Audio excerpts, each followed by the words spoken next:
This is Hannibal here from the Hannibal TV on YouTube with a daily wrestling news update for you.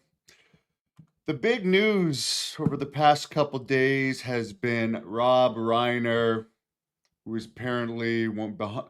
His connection to wrestling is he was one of the people involved with the Princess Bride that Andre the Giant was in. But today he's in the wrestling news because Mick Foley is upset over what Donald Trump said about him. Donald Trump made some comments about him, and Mick Foley is, and there you can see Triple H and Stephanie with Robert Kennedy Jr., who was at John Cena's retirement match the other day. Donald Trump did not want to go to it. He was invited but chose not to go. But Foley has had enough of WWE's connection to the Republican Party. One thing I will say is wrestling, I wish it was not political. Wrestling used to be a place where you could escape your the everyday life. It's not supposed to be woke. It's not supposed to be political. It's supposed to be just fun. And WWE does have a very serious. I'm not political, by the way. I'm completely neutral. I couldn't even tell you the name of the current Canadian Prime Minister. And that's legit. That's how unpolitical I am. I know way more about U.S. politics, but here's what Mick Foley said. Oh, by the way, there's no confirmation on exactly how much he makes under this Legends contract. It could be not very much. Some articles say it could be less than $200,000 a year. So I know WWE does put some legends, or AEW, although they don't have quote unquote legends deals as formal as WWE, they do have Sting under a legends deal in AEW, which is supposedly huge. They keep Jim Ross employed. He supposedly makes the biggest money any announcer makes in wrestling for doing very little.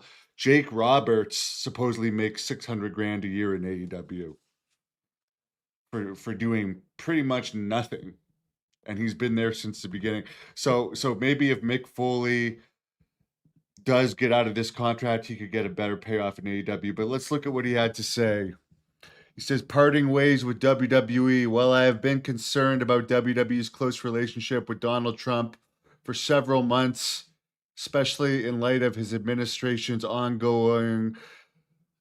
Okay, I'm not going to get into this because I don't know what it is about immigrants in general, but I think it's illegal immigrants that he's been going after, the illegal ones. And as someone that's been dealing with things the legal way, as far as being in the U.S., I don't have much respect for people that do it the illegal way. So anyways, he makes some political statements, and he goes on to say he no longer wishes to represent a company that coddles a man so seemingly void of compassion. And again, he makes a lot of political statements here, and I don't want it to get political, but the moral of this story, I don't want to get political in this because I am legit neutral.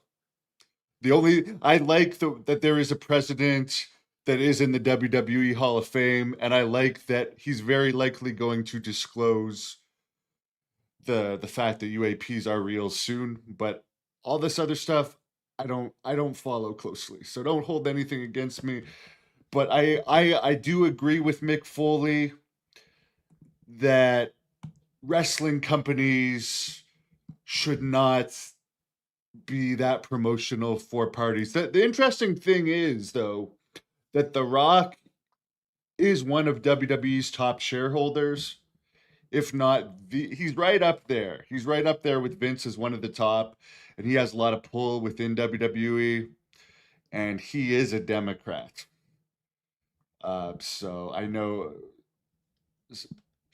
Anyways, so The Rock, for whatever it's worth, The Rock is Democrat. And again, John says WWE working with Saudi Arabia is okay, but Foley's against Trump. And again, WWE, here is what, again, this is one of my issues. I don't like the human rights issues that go on in Saudi Arabia. where stoning someone to death for being gay is still okay, or for adultery is still okay. There's a lot of the justice system there, according to reports, is not exactly fair.